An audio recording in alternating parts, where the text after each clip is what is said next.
오늘 저는 하나님의 뜻은 음행이 아닌 성결이다, 이런 제목으로 하나님 말씀을 선포하겠습니다. 지금 우리 시대는요, 중독의 시대입니다. 이 중독의 시대라는 책도 나와 있을 만큼 오늘날 중독이 만연한 시대를 살아가고 있습니다. 여러분, 중독이 뭐죠? 반복해서 일어나는 게 중독 아닙니까? 과거에는 물질 중독이 많았습니다. 알코올 중독, 니코틴 중독, 또 마약 중독 등등. 그런데 우리 구원받은 크리스천들이 있어서 이런 것들은 피하기 쉽죠. 왜냐하면 우리 성도들은 술, 담배를 안 하기 때문이죠. 그렇다면 니코틴이나 알코올을 어떻게 공격을 하겠습니까?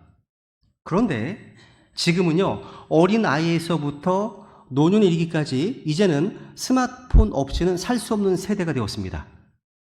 유튜브나 넷플릭스, 디즈니 없이는 살 수 없는 세대가 되었다는 거예요.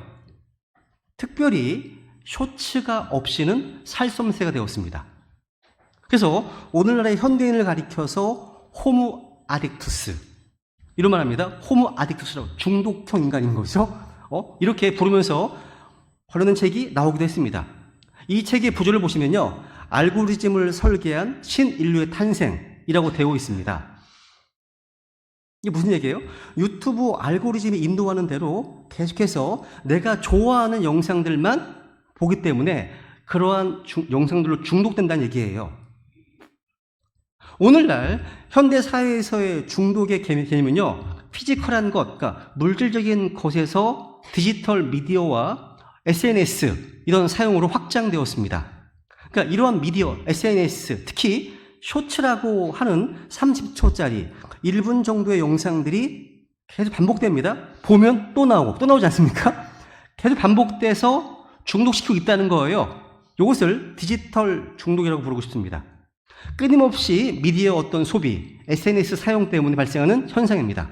특히 아주 짧고 강력한 자극을 제공하는 콘텐츠, 중독성이 더 강화되는 겁니다. 이게 지금 우리 시대의 모습을 잘 보여주고 있지 않습니까? 혹시 어젯밤 주무시면서 쇼츠를 보신 분? 많이 보실 겁니다, 아마도. 그죠? 조금만 보고 자야지. 5분이 30분, 1시간 됩니다, 이게. 그죠? 쇼츠. 그리고 깊은 숙면을 못 자게 만듭니다. 그게요. 그죠? 그러니까 이게 짧고 자극적인 영상들로 하루를 시작하다 보면요, 경건하게 시작하고 마쳐야 되는 하루를 망쳐버린다는 겁니다. 이게 호모 아딕투스의 하루가 된다는 거죠. 여러분, 마귀의 전략이 굉장히 무서운 거예요. 이렇게 계속 반복되는 중독으로 인해서 짧고 강력한 자극에 노출이 됩니다. 그럼 어떤 일이 벌어지는지 아십니까? 우리의 뇌 구조가 바뀐다고 합니다.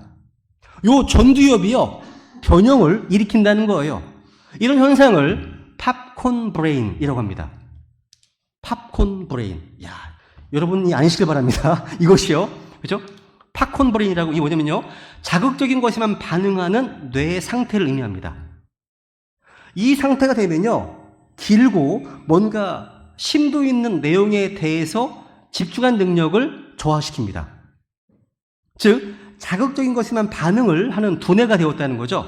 그래서 저처럼 40분 정도 설교하고 그러면 팝콘 브레인을 가진 분은요, 견딜 수가 없는 거예요. 저 인간은 왜 이렇게 설교를 길게 하지? 미치는 겁니다. 이런 거예요. 이런 자극적인 걸 얘기를 하면 반응을 하죠, 여러분. 팝콘 브레인화 되어가고 있기 때문에 그런 겁니다. 그죠? 원래 뭔가 자극적인 말을 해야 반응을 하거든요.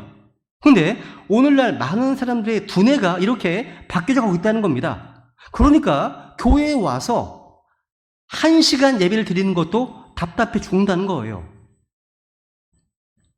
여러분, 동침대 가운데 저희 교회가 예배 시간이 가장 짧은 것 같아요. 다들 너무 좋아하시더라고요. 보통 1시간만 2시간 드립니다. 1시에 끝나는 교회들도 많아요. 저희 교회는 12시 10분 정도면 다 끝나요. 그죠? 싫으시면 1시에 끝내드릴 수 있습니다. 여러분, 그러니까 미디어 소비에 있어서 의식적인 선택과 자기 절제가 중요하다고 얘기합니다. 그러니까 성령의 열매로서의 절제가 정말 필요한 시대입니다. 그렇지 않으면 킬링 타임으로 하나님께서 우리에게 주시는 시간을 그냥 허비할 수 있기 때문이죠. 그뿐만이 아닙니다. 오늘날 TV나 유튜브나 넷플릭스나 이런 플랫폼에 보시면요, 거기서 제공하는 영화나 드라마에는 반성경적이고 반기독교적인 메시지가 스며들어 있습니다. 특히 성과 관련돼서 성경적인 가치관, 이것이 좀 희미하게 만드는 요소들이 들어있다는 겁니다. 어른들은 아실 겁니다. 타이타닉 영화 보셨을 겁니다. 그죠? 어른들은. 청년들은 안 봤을 겁니다. 그죠? 모를 겁니다. 이 타이타닉이라는 영화에 보시면 그러니까 정혼한 여주인공이 다른 남자와 음행하는 모습을 아주 로맨틱하게 음악을 깔면서 보여주고 있죠. 이건 성경적으로 간음입니다. 맞아요? 간음인 겁니다. 이것만 아닙니다. 동성애 코드가 많이 들어있습니다. 영화들 보다 보면, 드라마도 보면, 영화들을 계속해서 보고 듣다 보면 성경에서 말씀하고 있는 죄가 아주 희석되고 희미해진다는 거죠. 그런데 오늘 본문에 보시면요, 주님께서 데살로니가 교회 성도들에게 거룩함과 순결을 강조하고 계십니다. 여러분, 데살로니가 교회가 어떤 교회입니까? 바울은요, 디모데를 통해서 데살로니가 교회가 많은 핍박 가운데서도 너무나 훌륭한 믿음의 본을 보여줬고 영적으로 성장하고 있다는 소식을 들었습니다. 그래서 바울은 하나님께 감사하고 그들을 위해 기도했습니다. 한번 보세요. 읽어볼까요? 시작. 우리가 밤낮으로 넘치도록 기도하나니 이것은 우리가 너희 얼굴을 보고 너희 믿음에 부족한 것을 완전하게 하려 함이라. 너희가 서로에게와 모든 사람에게 사랑을 많이 베풀고 넘치도록 베풀게 하시기를 원하노니 이것은 우리 주 예수 그리스도께서 자신의 모든 성도들과 함께 오실 때에 하나님 곧 우리 아버지 앞에서 너희 마음을 거룩함에 흠이 없도록 굳건히 세우시게 하려 함이라. 바울은요, 데살로니가 성도들을 위해서 계속 끊이지 않고 뜨겁게 기도했습니다. 뭘 위해서 기도했습니까? 직접 그들의 얼굴을 보고 믿음에 부족한 것을 완전하게 하려는 것입니다. 단순히 편지나 사람을 통해서 소식을 주고받는 게 아니라 직접 얼굴을 보고 함께 모였잖아요. 직접 가서 믿음을 세워주려고 했습니다. 그리고 데살로니가 성도들이 서로에게와 또 모든 사람에게 사랑을 많이 베풀고 넘치도록 베풀기를 기도했습니다. 그리고 거룩함에 흠잡을 것이 없게 굳건히 세워지기를 간절히 기도했다는 거죠. 그리고 오늘 본문 4장에 보시면 이 거룩한 삶에 대해서 구체적으로 설명하면서 그들이 성별된 삶을 살도록 격려하고 있습니다. 왜냐하면 이 성별된 삶이 하나님을 기쁘시게 하는 삶이기 때문에 그렇습니다. 그렇다면 한번 정리해 볼게요. 거룩히 구별된다는 것이 무엇입니까? 오늘 오전 성경공부 시간에 순종이라는 주제로 말씀을 전해 주셨거든요. 똑같습니다. 성별은 뭐냐? 하나님의 명령에 순종하는 겁니다. 오늘 본문 1절에 보세요. 1절 시작. 그런즉 형제들아 또한 우리가 주 예수님을 의지하여 너희에게 간청하고 권면하노니 너희가 어떻게 걸으며 하나님을 기쁘게 해야 할지 우리에게서 받은 대로 그렇게 너희는 더욱더 넘치게 하라. 여기서 우리에게서 받은 대로 그렇게 너희는 더욱더 넘치게 하라. 이 말씀은요, 우리가 명령한 것을 너희가 잘 지키고 있다, 이런 말입니다. 물론 바울과 디모데가 개인적으로 명령한 게 아니라 주 예수님을 의지하여, 즉 교회의 머리이신 주님의 명령을 전달한 겁니다. 여러분, 교회는 그리스도의 군대라고 했죠? 군대에서 명령은 절대적입니다. 누군가 오늘날 기독교 신앙의 위기를 이야기하면서 이것을 이렇게 합니다. 지나친 신앙의 지성화, 또 종교 의식화라고 얘기했습니다. 즉 믿음은요, 뭔가 따지고 분석하고 토론하는 게 아니라 이 눈에 아무 증거 아니 보여도 주님의 기록된 말씀에 믿음으로 순종한 것이라고 얘기했습니다. 여러분, 이 찰스 콜슨의 책 가운데 러빙갓이라는 책이 있어요. 그 책에 보니까 이런 얘기가 나옵니다. 호텔 중개인이었던 오르브 크리거 이야기가 나옵니다. 어느 날 그는요, 워싱턴주 스포케인에요, 140동짜리 홀리데이 인 서울이 매물로 나왔으니까 매입할 의향이 없느냐 전화를 받았습니다. 가보니까 공항에서 아주 가까운 데다가 시내 전체가 내려다 보이는 기가 막힌 장소에 자리한 좋은 호텔이었습니다. 근데 문제가 한 가지 있었습니다. 1층에 있는 술집과 레스토랑이 호텔의 큰 수입원이었는데 특히 술집은요, 요즘 한국 돈으로 환산하면 한 달 평균 10억 원 정도의 수입을 가져다 주었다는 겁니다. 그야말로 황금알을 낳는 오리와 같았습니다. 그런데 신실한 크리스찬이었던 크리건은요, 이 술집을 닫기로 했습니다. 간부들의 거센 항의가 있었지만 크리건은요, 고집을 굽히지 않았습니다. 대신 호텔 로비를 리모델링하고 멋진 커피숍을 그 자리에 만들었습니다.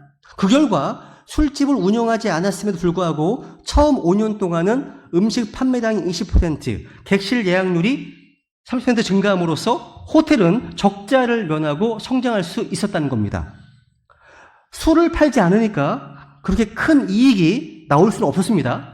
그러나 크리건은요, 그 정도의 손해는 감당할 각오를 하고 있었기 때문에 담담했다는 거죠. 그러면서 훗날 이렇게 간증했습니다. 당신이 믿음대로 살 각오가 되어 있지 않다면 당신이 가진 믿음은 별 가치가 없는 것이 아닌가요? 맞습니다. 맞아요. 그러니까 거룩 구별된 삶은요, 현실이 어려운 상황에서도 하나님께 순종하는 겁니다. 그죠? 그럼 우리가 왜 거룩한 삶을 살아야 될까요? 그죠? 1절에 분명한 답이 있습니다. 그것은 하나님을 기쁘시게 하기 위해서입니다. 사람들은 모두가요, 다 누군가를 기쁘게 해주기 위해 삽니다. 결혼한 부부는요, 자기 아내를 또 자기 남편을 기쁘게 하려고 이런저런 일을 합니다. 아이를 낳은 부모들은 자식을 기쁘게 하려고 합니다. 또 부모를 기쁘게 하려고 하는 자녀들도 있죠. 이렇게 다른 사람을 기쁘게 해주는 사람, 자기 이웃을 기쁘게 해주는 사람들은 좋은 사람들입니다. 그죠? 또 대부분의 사람들은요, 자기 자신을 기쁘게 하기 위해 삽니다.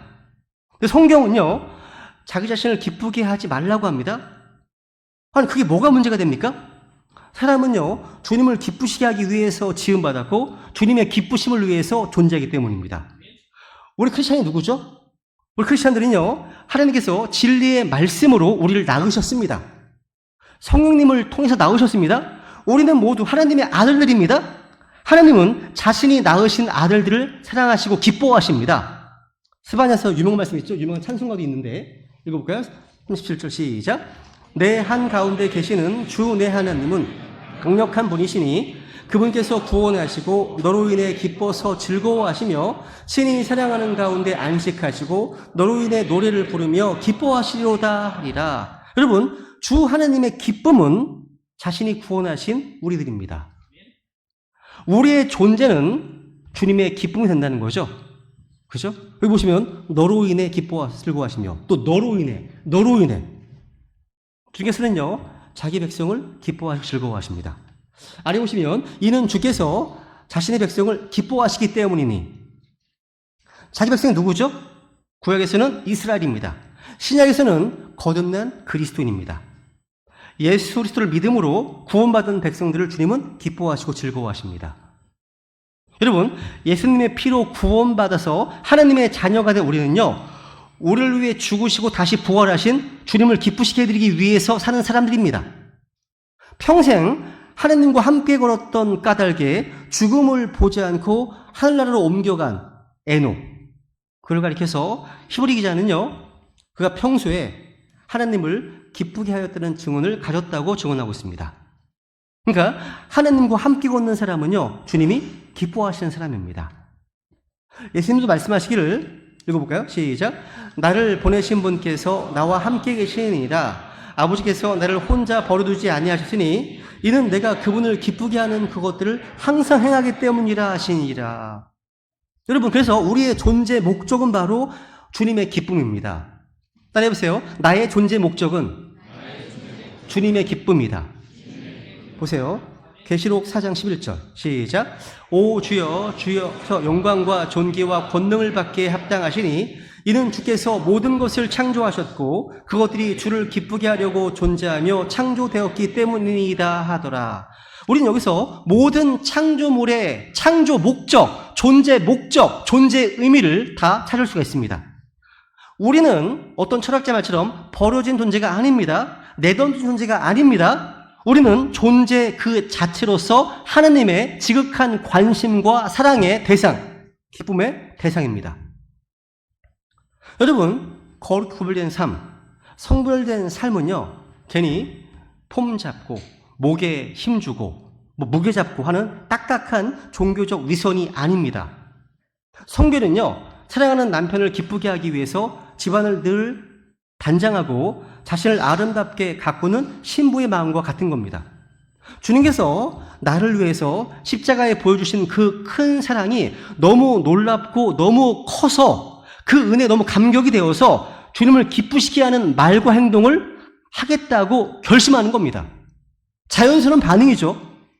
그러니까 하나님께 잘못하면 벼락 맞을까봐 두려워서 거룩히 버리는 삶을 사는 게 아니라 주님을 너무 사랑해서 주님을 기쁘시게 해드리기 위해서 성물된 삶을 택하는 겁니다. 읽어볼까요? 시작. 이는 그리스도의 사랑이 우리에게 그 일을 강제하기 때문이라. 우리가 이같이 판단하노니 곧 한 사람이 모든 사람을 위해 죽었으면 모든 사람이 죽었느니라. 그분께서 모든 사람을 대신하여 죽으신 것은 살아있는 자들이 이제부터는 자기 자신을 위해 살지 아니하고 자신들을 대신하여 죽었다가 다시 일어나신 분을 위해 살게 하려 하심이니라. 이 말씀은요, 구원받은 성도라면 우리가 어떻게 살아야 하는가를 잘 보여주고 있습니다. 예수 그리스도께서 우리 모두를 위해서 자신을 십자가에 내어주셨고 죽으신 목적이 이겁니다. 이제부터는 우리가 더 이상 자신을 위하여 살지 않고 자기를 위해 죽어 다시 부활하신 그분을 위해 살아야 하는 겁니다. 이게 우리의 삶의 목표, 목적의식을 분명히 해주고 있는 말씀입니다. 믿음의 삶은 예수님을 위한 삶입니다. 나를 위해서 십자가에 못 박혀 죽으신 분을 알고 믿는다면 이제부터는 그리스도의 사랑에 이끌려서 그분을 위해서 살아야 하는 겁니다. 이게 성결의 삶인 겁니다. 율법이 아니라는 거예요. 사랑에서 비롯된 거기 때문에. 이제 세 번째로, 성별은요, 순결함입니다. 따라해보세요. 성별은 순결함이다. 3절 시작. 하나님의 뜻은 이것이니 곧 너희가 거룩히 구별되는 것이라. 너희는 음행을 삼가고, 3절부터 8절까지 그리스도인의 성적인 순결을 계속 강조합니다. 저는 이런 거 보면요, 하나님의 말씀은 두루뭉실한 이론이 아니라 항상 구체적이고 실제적입니다. 이 땅에 발을 딛고 살아가야 하는 크리스찬들이 직면한 가장 어렵고 예민한 문제를 가식하지 않고 정면으로 짚어냅니다. 이 성경은요. 그런 책이에요. 이 당시 헬라 로마권은요, 아시다시피 대단히 음란한 사이였습니다. 올림포스 신들도 성적으로 대단히 음탕해서 당시 신전의 여사제들은요, 공인된 창녀와 같았습니다. 그런 신년들이 많은 데살로니가나 또 고린도 같은 도시들은요, 말할 수 없이 성적으로 물러나는 곳이 일반 사회 분위기였다는 거죠. 중상류층, 하류층 할 것 없이 성적인 타락이요, 극에 달해 있었기 때문에 성경적인 가치관으로 성 문제를 바라본다는 것 자체가 이상할 정도였다는 겁니다. 문 밖으로 나가기만 해도요, 이런 환경이 펼쳐져 있으니까 예수님 믿고 나서도 당시에 많은 크리스찬들이 이 문제에서 자유롭지 못했습니다. 디모데는요, 데살로니가 교회를 방문하고 나서 이 문제가 생각보다 심각하다는 것을 알고 바울에게 보고한 겁니다. 고린도 교회도 그랬고요, 데살로니가 교회도 이 문제를 확실할 필요가 있었습니다. 여러분, 오늘날 우리가 살고 있는 이 한국 사회도 이 당시 고린도나 데살로니가 못지않은 그런 성적 타락이 만연해 있습니다. 여러분 느끼지 않으세요? 이젠 위험 수위를요, 훨씬 넘어섰습니다. 한동안요, 성착취 영상물을 제작, 유포한 텔레그램 엠번방, 이 실체가 다 만천하 공개되었습니다. 그래서 충격을 주었습니다. 소위 박사로 불렸던 운영자 조주빈, 제가 알고 보니까 이 조주빈의 아버님은 교회 장로입니다. 복음적인 교회 장로예요. 이 조주빈은요, 여성들을 협박하고 가학적인 사진과 영상을 찍고 올리게 했습니다. 피해자들은 대부분 10대 여성들인데 처음에 고액 아르바이트를 미끼로 접근해서 포섭했다고 해요. 그래서 수위에 따라서 1번 방에서부터 8번 방까지 가입하는 데는 수십만 원에서 수백만 원이 드는데, 놀랐던 게 뭐냐면 가입 회원들이 무려 30만 명 가까이 된다고 하니까 너무 놀랍고 기가 막힙니다. 예전에 강남의 버닝썬 사건들도 그랬는데 이 스마트폰 채팅방이라는 IT 기술을 악용한 추악한 실체가 충격적이었습니다. 그런데 시대에 따라서요, 모양만 바뀔 뿐이지 이런 일들은요, 항상 있었습니다. 이 스마트폰이나 SNS가 활성화되기 전에도요, 인터넷을 기반으로 한 이런 일들이 비일비재하게 일어났습니다. 우리나라는요, 전 세계에서 인터넷 환경 구축과 사용이 가장 빨리 확산된 곳입니다. 그래서 음란 사이트의 확산 역시 정말 빠르게 일어났습니다. 오늘날 청소년들은요, 클릭 몇 번 하면 바로 들어갈 수 있습니다. 다 알아요, 다 알아요. 주일학교 시간에 다 드러내고 얘기해도 될 만큼 다 알고 있습니다. 모르는 척 하는 것이. 그죠? 네. 더 안타까운 것은요, 이런 음란 사이트의 주 고객이 10대들이라는 겁니다. 그렇다고 10대들만 문제가 아니더라고요. 중년 이상의 어른들의 타락 역시 심각해요. 오래전에요, 옛 초등학교 동창을 찾아주는 사이트가 유행한 적이 있었습니다. 그 무렵 그렇게 만난 동창들끼리 불륜 관계를 가진 경우가 기하급수적으로 늘어났다고 합니다. 여러분 가지 마세요, 여러분은. 가지 마세요. 그러니까 복음 전파하기 위해서 가는 거 말고. 그죠? 그리고 여러분, 경치가 좋은 곳이면 어김없이 들어서는 러브 호텔들. 이게 사회적 지탄을 받기 전까지만 해도요, 대낮에 주차할 자리가 없을 정도로 성황이었습니다. 한국은요, 아시아에서 손꼽힐 정도로 음란물을 많이 제작한 나라입니다. 러시아나 동유럽, 중국 등의 여성들을 국내로 데려와서 매춘업을 일쓰는 조직들이 가장 극성을 또는 나라가 우리나라이기도 합니다. 몇 년 전 타임즈에는요, 아시아 각국의 성적인 타락을 집중적으로 다루었습니다. 각 나라 사람들의 최근 설문조사와 각종 연구자료, 분석 결과 한국이요, 홍콩, 태국, 필리핀보다 오히려 성적 타락의 정도가 더 심한 것으로 확인되었습니다. 여러분, 성적인 순결은요, 결혼하기 전 청년들만 엄수해야 될 문제가 아닙니다. 여러분, 우리나라에 결혼한 남성들의 65%, 여성들의 41%가 배우자가 아닌 다른 사람과 관계를 가진 일이 있다고 합니다. 무지하게 많죠. 그죠? 전 세계를 휩쓴 미투 운동이 우리나라에도 상륙해서 한참 아주 회오리 바람을 일으켰습니다.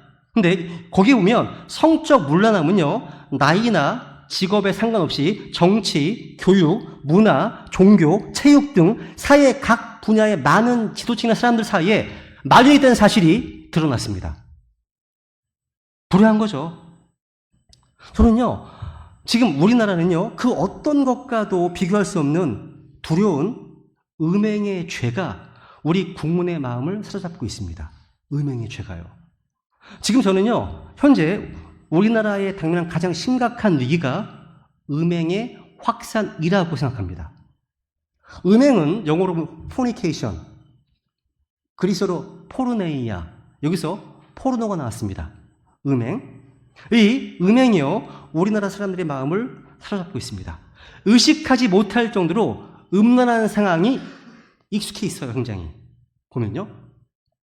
놀라운 자료 하나 보여드릴게요. 여러분, 전문가의 조사에 의하면요, 1년에 한 사람이 이런 음란 사이트, 포르노에 쓰는 비용이요, 중국은 42달러, 미국은 47달러, 오스트리아는 123달러, 일본은 178달러인데 한국은 얼마인지 아세요? 565달러입니다. 가장 음행한 나라가 됐습니다. 우리나라가요. 음란한 공화국이에요. 음란한 나라예요. 작년에 세계 최대 아동 포르노물 사이트를 미국에서 적발했는데요. 운영자가 코리안, 한국 사람이었습니다. 사용자도 70%가 한국 사람이었습니다. 여러분, 이게 얼마나 무서운지 알아야 됩니다. 사람들의 마음이 음행으로 가득한 나라에 미래가 있겠습니까? 미래가 없습니다. 하나님께서 복을 줄 수 있겠습니까?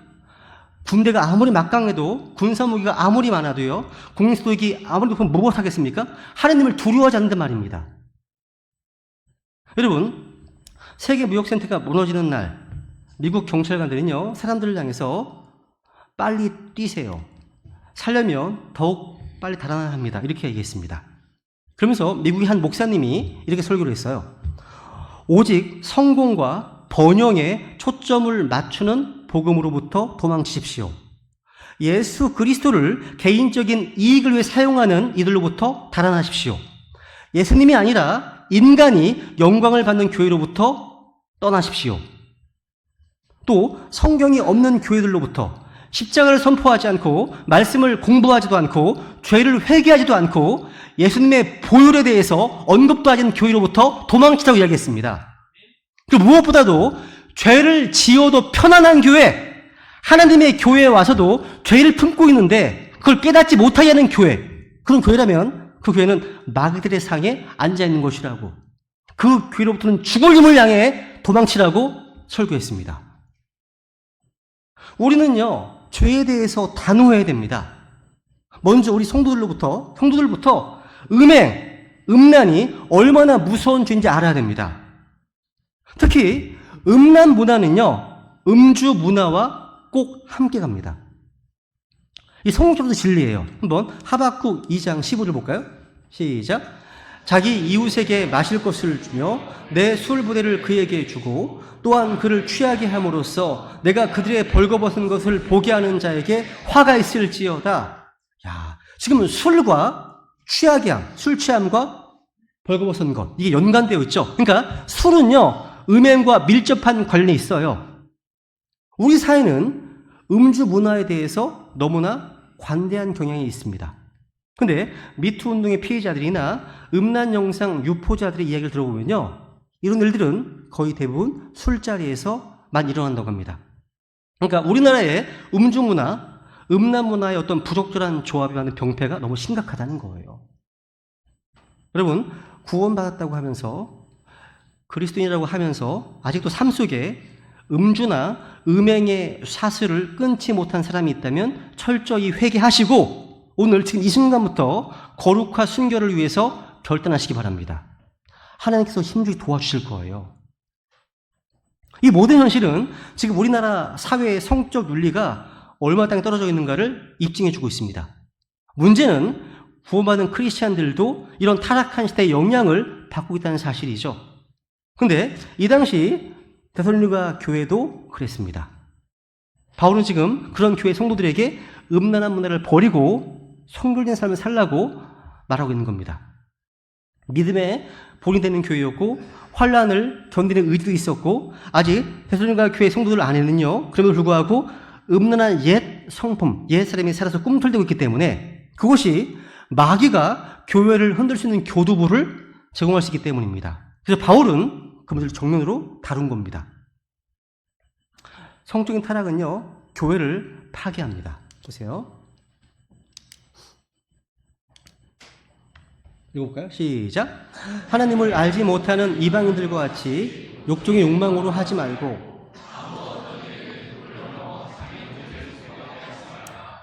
우리가 또한 너희에게 미리 경고하고 증언한 것 같이 주께서는 그런 모든 일들에 대해 복수하는 분이시니라. 하나님을 알지 못하는 이방인들은요, 욕종의 욕망으로 행한다. 욕종의 욕망은 뭐예요? 육신의 본성 그 자체입니다. 우리 성도들은요, 욕종의 욕망이 우리 자신을 지배하지 않도록 해야 됩니다. 이 성적인 죄, 여러분, 한 명의 신실한 크리스찬이 성적인 죄를 지으면 주위 사람들에게 큰 충격을 줍니다. 믿음을 흔들어 놓습니다. 사생활을 중시하는 요즘 같은 개인주의 사회에서는요, 이 성은 당사자 둘만의 문제니까 남들이 무슨 상관이야 라고 하는데 결코 그렇지 않습니다. 이 성적인 죄는요, 개인을 넘어서 가정을 파괴시킵니다. 미국을 비롯한 선진국들의 이혼율이요, 30%, 40%를 웃돌고 있으면 다 알고 있습니다. 근데 우리 한국도 요즘 만만치 않은 기세로 그 흐름을 따라가고 있습니다. 서울의 이혼율이 30%를 넘어가고 있는데요. 이혼 사유의 1위. 그러니까 뭔지 아세요? 그렇죠. 배우자의 불륜입니다.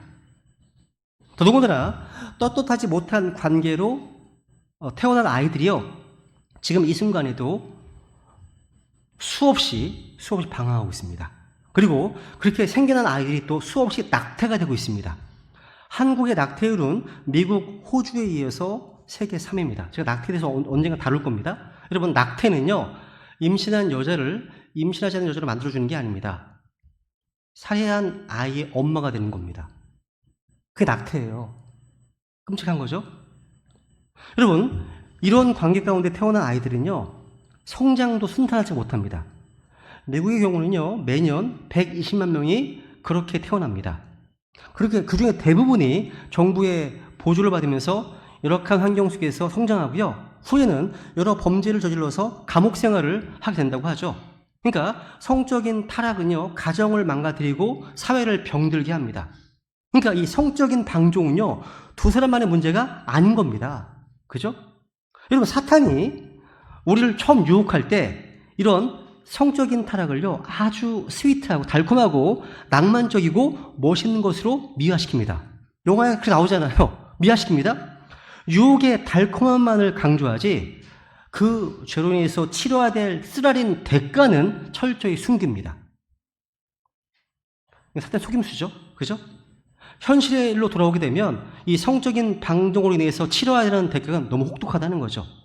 특히 교회의 리더들이 성적으로 범죄할 경우에 그리스도의 몸된 교회에 치명적인 타격이 옵니다. 이걸 잘하는 사탄은요, 이 분야에서 얼마나 집요한 공격을 가해오는지 몰라요. 여러분, 미국에는요, 교회 이름이 The Church of Satan, 사탄의 교회가 있어요.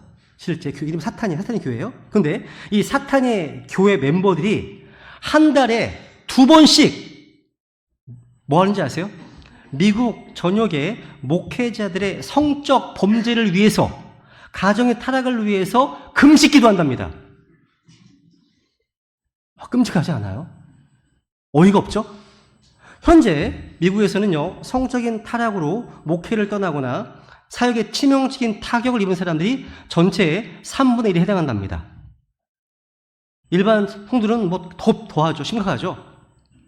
우리나라 교회도 이 문제가 벌써 심각한 수위에 있습니다. 그래서 바울은요, 목회 서신에서 감독과 집사의 자격을 논할 때 최우선순위에 한 아내의 남편이어야 하고 또 좋은 부모로서 건실한 가정을 다스리는 사람이라고 강조하고 있습니다. 이게 중요하거든요. 오늘 본문 4절 읽어볼까요? 시작. 너희 각 사람이 거룩히 우별함과 존귀함으로 자기 그릇을 소유할 줄 알되. 성경에서 그릇은요, 두 가지로 쓰입니다. 우리가 이 보배를 질그릇 속에 가지고 있다 했을 때 여기서는 우리의 몸을 가리킵니다. 또 베드로서 3장 11절 보시면 아내를 더 약한 그릇이라고 되어 있죠. 아내를 가리키기도 합니다. 둘 다 가능해요. 우리는 자신의 몸을 거룩히 구별할 줄 알아야 되고 또 아내에게 적용해서 거룩히 구별함과 존귀함으로 대해야 되겠죠. 그러니까 여러분, 하나님 외에 다른 우상을 두지 않듯이 결혼했으면 배우자 이외에 다른 어떤 사람과도 부적절한 관계를 해서는 안 된다는 거죠. 여러분, 순결 서약은요, 결혼하기 전 청년들만 할 것이 아닙니다. 결혼한 사람들도 해야 됩니다. 결혼했으면 평생 침상을 더럽혀서는 안 됩니다. 우리가 평생 한 배우자를 사랑하고 귀하게 여기면 주님께서 자자손손 복 주시고 지켜주실 겁니다. 더욱이 이 성적인 타락은요, 하나님을 멸시하는 일입니다. 읽어볼까요? 시작. 하나님께서는 우리를 부정함에 이르도록 부르지 아니하시고 거룩함에 이르도록 부르셨나니 그러므로 멸시하는 자는 자신을 멸시하지 아니하고 우리에게 또한 자신의 거룩한 영을 주신 하나님을 멸시하느니라. 그러니까 성적인 타락은요, 성령을 주신 하나님을 멸시하는 일입니다. 하나님을 멸시한다? 이건 하나님을 슬프시게 하고 하나님 진노케 하는 일이죠. 그 결과는 너무나 혹독할 겁니다. 여러분, 성적 타락에는요, 항상 그 배경이 있습니다. 영적인 배경이 있어요. 구약 성경에서도 우상 숭배와 성적 타락은 항상 같이 가요. 가나안 땅의 우상은 바알, 극히 음란한 행위를 요구하는 성적 타락의 신이었거든요. 여러분, 사람이요, 성적인 죄를 짓잖아요? 반드시 그의 신앙이 병들게 되어 있습니다. 영적 리더의 경우에 영적인 능력이나 영적인 판단력을 상실하게 됩니다. 거꾸로 뒤집어 생각하면 하나님과의 관계가 병들어 있으면 성적으로도 타락하기 쉽습니다. 그렇기 때문에 하나님께서는요, 하나님의 자녀들의 성적인 타락을 방관하지 않으시고 심판하십니다. 6절에 보시면요, 주께서는 그런 모든 일들에 대해서 뭐 하시는 분이십니까? 복수하는 분이십니다. 야, 그러니까 어떠한 형태의 성적 타락이라도 하나님 그냥 묵과하지 않으시고요, 반드시 심판하신다는 말씀입니다. 성경은 주님께서 복수하시는 분이시다, 엄중히 경고하고 있습니다. 사랑의 하나님, 은혜의 하나님만 생각하는 이들에게 복수하시는 하나님, 야, 질투하시는 분, 소멸시키시는 불, 보복의 하나님, 원수를 갚으시는 하나님, 둘 다 성경적인 하나님이십니다. 둘 다. 물론 한 번 구원받은 크리스천의 경우에 구원을 잃지는 않습니다. 근데 성적인 죄를 짓고 회개하지 않는 경우 구원의 감격과 기쁨을 상실하게 됩니다. 유업과 보상을 잃어버리게 됩니다. 그리고 회개했다고 하더라도 이 땅에서 자기가 뿌린 씨앗에 대한 결과를 져야 돼, 본인이. 이스라엘은 결과죠. 평생 짊어져야 됩니다. 좋은 예가 다윗이 있죠.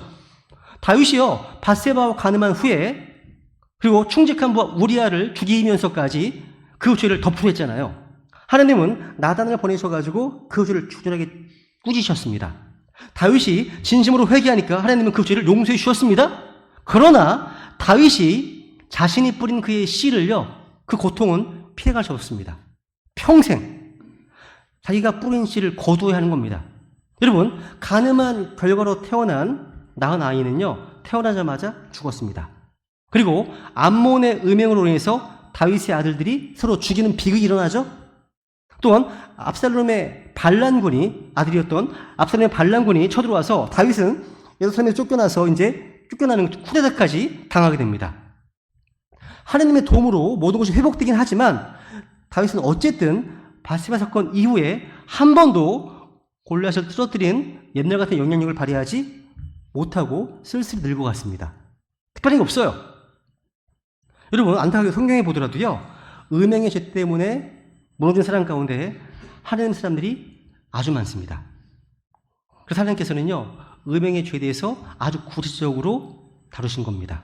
그래서 우리에게 주변 세상으로부터 구별된 거룩한 삶을 살아야 한다고 하신 겁니다. 그래서 거룩한 백성이 가장 안전하고 강하다는 겁니다. 따라해보세요. 거룩한 백성이 가장 강하고 안전하다. 진리예요, 여러분. 그래서 7절에 보시면요, 하나님께서는 우리를 거룩함에 이르도록 부르셨다라고 되어 있습니다. 거룩함은 하나님의 부르심입니다. 이것은 복음 전파 그 이상의 사명입니다. 하나님은 우리를 거룩함에 이르도록 부르셨습니다. 그죠? 거룩함은 분리를 기초로 합니다. 거룩함은 자신을 지키는 일에서 시작되잖아요. 우리는 부정함이나 죄나 불법이나 우상들로부터 자신을 지켜야 됩니다. 우리가 거룩히 구별된 모습으로 존재하는 그것만으로도요, 마귀에게 두려움을 주고요, 세상에 복음을 전파하는 강력한 힘이 돼요. 거룩한 삶이요. 그러니까 간증 뒷받침되고 있기 때문에. 우리 성도들은요, 거룩함에 대한 방법으로 알고 있습니다. 로마서 6장 마지막 구절입니다. 시작. 너희 육신이 연약함으로 내가 사람들의 관례대로 말하노니 너희가 너희 지체들을 부정함과 불법에게 종으로 내주어 불법에 이르렀던 것 같이 그렇게 이제는 너희 지체를 의에게 종으로 내주어 거룩함에 이르라. 전에 우리는요, 모두가 다 죄의 종으로서 우리의 몸을 죄에 내어주었습니다. 구원받기 전에요, 그죠? 우리 지체를 부정과 불법의 종으로 내주었습니다. 우리 눈은 음탕한 눈이었기 때문에 각종 음란한 것들에 끌렸습니다. 혀는요, 속임수와 거짓을 베풀었고요, 신성 모독과 음란함과 험담과 비방과 욕설을 하는 건 기본이었습니다. 혀가요. 거기 내어준 거예요. 혀를 내어준 겁니다. 그죠? 그러니까 머리부터 발끝까지요, 우리의 지체를 누구에게 또 무엇에 내어주었는지 한번 생각해 보십시오. 즉 자기의 몸을 무엇에 내어주는가가 핵심이에요. 핵심입니다. 자신의 시간을 어디에 쓰는지, 자신의 물질을 어디에 사용하는지, 나의 관심이 어디에 있는지 한번 생각해 보세요. 마찬가지로 내 몸을 어디에 주로 쓰는지 생각해 보십시오. 우리의 눈과 손과 발과 입이 항상 주의 말씀에 가 있도록 하십시오.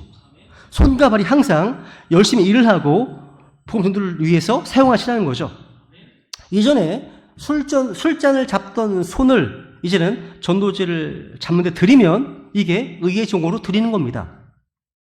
도박하던 손이 성경을 잡는 데 내어주고 도움이 필요한 자들을 돕는 데 쓴다면 이게 거룩하게 되는 길인 겁니다. 그죠?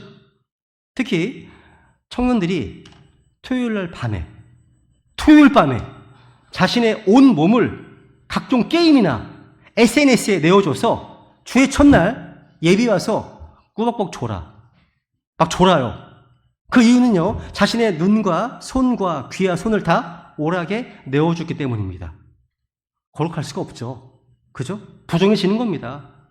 그래서 이제는 너희 죄를 의에게 종으로 내주어 거룩함에 이르라. 이 말씀대로 우리는 몸의 죄들을요, 의에게 종으로 내어줘야 됩니다. 이것이 성도에 이르는 길이기 때문에 우리 이 시간 데살로니가 성도들에게 주셨던 하나님의 말씀을 우리 가슴에 새기기 원합니다.